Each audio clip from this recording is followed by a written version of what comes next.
manifestation finalement des cheminots elle a échoué puisque ils ont perdu la partie pour faire simple. Là, les Gilets jaunes, ils ont marqué quelques points. Est-ce que c'est pas voilà, une espèce de modification un peu du paysage syndical français? Oui, il y a probablement une modification, en tout cas, dans la façon d'aborder la bataille, mais ça, on le savait. Moi, je ne dirais pas que les résultats de la mobilisation des cheminots étaient nuls. Ils ont aussi obtenu des choses, des reculs de la part du gouvernement. D'ailleurs, s'ils ne s'étaient pas mobilisés, la situation aurait été bien pire pour eux. Donc, effectivement, leur mouvement n'a pas été nul aussi. Je pense que ce qu'il faut que l'on retienne de la séquence actuelle, c'est que plus on est dans la bataille, plus on est déterminé. C'est cette question de la détermination sur la durée et de pouvoir aussi être plus ensemble sur des sujets plus porteurs peut-être aussi. La CGT appelle finalement les Gilets jaunes à venir la soutenir dans ce genre d'occasion? Nous, ce qu'on appelle, c'est l'ensemble des salariés, l'ensemble du mouvement social à se mettre en action, notamment par la grève dans les entreprises. Rappelons par exemple qu'en 1968, on a obtenu au moins 30% d'augmentation de salaire parce qu'il y avait 9 millions de grévistes.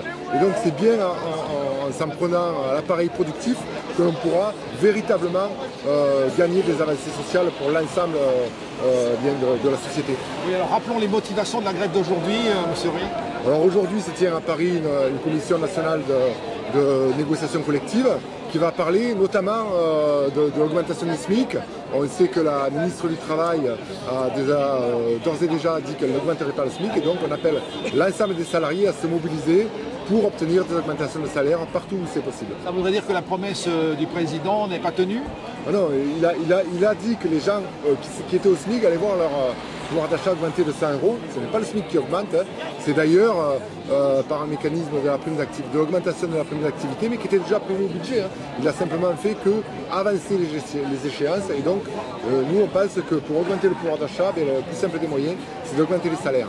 Ça fait déraper quand même aussi ces avancées sociales, elles font déraper un peu le budget finalement, puisqu'on prévoit 3,5%, voire 3,7% de déficit. Est-ce que c'est pas quelque chose qui vous gêne?